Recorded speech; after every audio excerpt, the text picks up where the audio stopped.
Bonjour chers auditeurs et chères auditrices de notre web radio R212, notre auteur Mohamed Benhamed, en sa qualité d'expert invité, partage son avis et sa réflexion avec vous dans cet article intitulé Oasis marocaine, de la fragilité à la résilience, pour une stratégie nationale d'avenir. Le voici en podcast pour vous. Mohamed Benhamed ouvre sa réflexion en soulignant une réalité préoccupante de la manière suivante.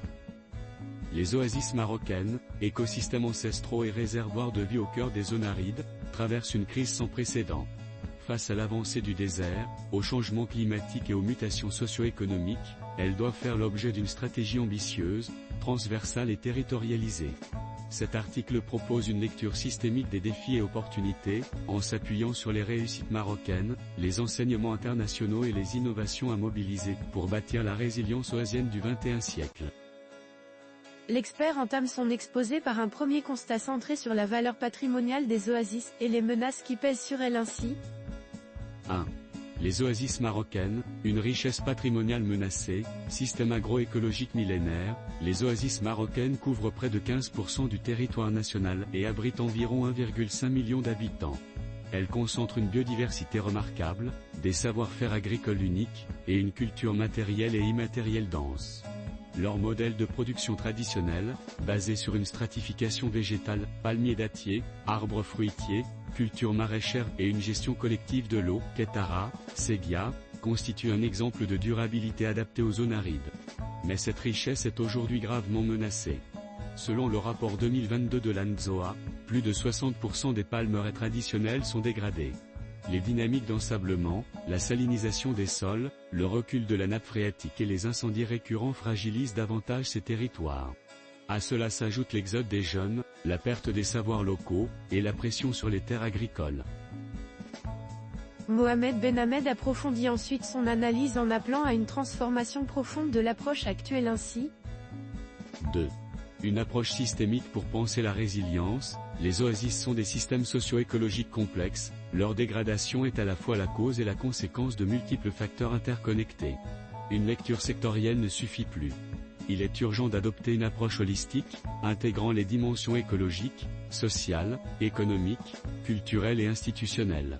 Cela implique de travailler simultanément sur la restauration des fonctions écologiques eau, sol, biodiversité, la diversification des activités économiques, valorisation des produits oasiens, écotourisme, artisanat, la gouvernance participative, communauté locale, femmes, jeunes, l'intégration des oasis dans les politiques de développement territorial et climatique. Cette approche systémique est défendue par plusieurs organismes internationaux, dont la FAO et le FEM, et s'inscrit dans les objectifs de développement durable ODD, notamment les ODD 6 eau, 13 climat, 15 terre et 11 ville et communautés durables. L'expert invité met ensuite en lumière les initiatives marocaines déjà existantes tout en pointant leurs limites. 3. Des initiatives marocaines inspirantes, mais insuffisamment capitalisées, le Maroc ne manque pas d'expériences locales inspirantes. Le programme de développement des zones oasiennes et de l'Arganeraie, ZOA, piloté par l'Agence nationale pour le développement des zones oasiennes et de l'Arganeraie, ANZOA, a permis de financer près de 1000 projets entre 2012 et 2020, touchant l'accès à l'eau, la réhabilitation des palmeraies, ou la diversification des revenus. Dans la vallée du Draa ou à Figuig, des coopératives locales ont su valoriser la date, les plantes aromatiques ou le patrimoine architectural dans des circuits courts ou des niches à haute valeur ajoutée. À Tafilaleh, des projets de replantation de palmiers résistants au bailloud ont été menés avec succès, en lien avec les communautés. Mais ces initiatives restent souvent isolées, sous-financées, et peu capitalisées. Le manque de suivi, d'accompagnement technique et de dispositifs de mise à l'échelle limite leur impact systémique. Il manque un cadre de convergence, un mécanisme de mutualisation et une volonté politique forte pour faire des oasis un axe stratégique de la planification nationale. Mohamed Benhamed élargit alors sa réflexion en s'inspirant d'expériences internationales porteuses d'enseignement de cette manière. 4. Bonne pratique internationale, s'en inspirer pour innover. Dans d'autres pays oasiens, des modèles de gouvernance et d'innovation territoriale émergent. En Tunisie, le projet Pampa, soutenu par l'ONUDI et le Secrétariat d'État à l'économie de la Confédération suisse, SECO, a permis de structurer des chaînes de valeur autour de la date de Glenur, avec des labels de qualité, des centres de transformation et des marchés d'export. En Iran, la réhabilitation des canaux, systèmes d'irrigation ancestraux, est liée à des mécanismes communautaires de gestion et de partage des bénéfices, reconnus par l'UNESCO. Au Burkina Faso, des dispositifs de paiement pour services écosystémiques sont expérimentés pour encourager la reforestation et la conservation de zones sensibles, avec des retours financiers directs pour les paysans.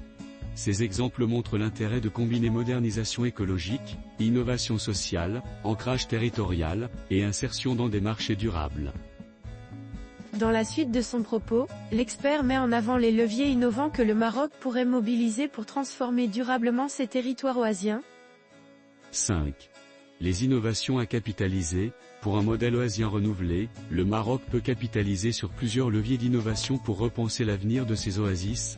Une ingénierie hydraulique intelligente incluant restauration des Kétara, goutte à goutte intelligent, bassin de rétention naturelle. Une agroécologie et permaculture oasienne avec une diversification des cultures, le retour aux variétés anciennes, l'agroforesterie. La digitalisation, grâce à des plateformes facilitant l'accès au marché, la traçabilité des produits, des alertes climatiques communautaires. Économie circulaire locale privilégiant la valorisation des déchets agricoles, le recours à énergie solaire communautaire, l'habitat bioclimatique. Écotourisme éthique et culturel via des circuits immersifs, des hébergements solidaires, les musées du palmier et festivals du terroir. Dans la dernière partie de son article, Mohamed Benhamed propose des mesures concrètes pour inscrire durablement les oasis au cœur des politiques publiques. 6. Pour une stratégie nationale oasienne, proposition clé reconnaissance officielle des oasis comme territoire stratégique dans les plans nationaux, Programme national des ressources en eau et du climat, Stratégie nationale de développement durable, Schémas régionaux d'aménagement du territoire. Lancement d'un fonds spécial pour la résilience oasienne, adossé à des financements climatiques internationaux, Fonds vert pour le climat, Fonds pour l'environnement mondial. Création d'observatoires territoriaux oasiens pour le suivi écologique, social et foncier. Structuration des filières locales, dates, plantes aromatiques et médicinales, artisanat, tourisme, avec appui technique et accès au marché. Intégration des jeunes et des femmes comme acteurs clés de l'innovation territoriale. Renforcement de la coopération sud-sud autour des zones arides et oasis, Maroc, Afrique sahélienne, Moyen-Orient. Mohamed Benhamed conclut son plaidoyer avec une vision ambitieuse pour l'avenir des oasis marocaines en ces termes. Les oasis marocaines sont bien plus que des paysages d'exception, ce sont des territoires de vie, de mémoire et d'avenir. Leur sauvegarde exige un changement de paradigme, sortir de l'urgence pour bâtir la résilience, passer de l'expérimental à le systémique, du local au national. Le Maroc dispose de toutes les cartes pour faire des oasis un modèle de développement durable intégré, au service de ses populations, de ses territoires et de sa diplomatie environnementale. Il est temps d'agir avec ambition, cohérence et volonté politique forte. Chers auditeurs de la web radio R212, merci d'avoir été à l'écoute de ce podcast, et de partager avec nous ce moment d'échange et de découverte. Votre présence et votre fidélité sont notre plus belle récompense. On se dit à très bientôt, si vous le voulez bien. Avec toute notre gratitude, l'équipe de R212.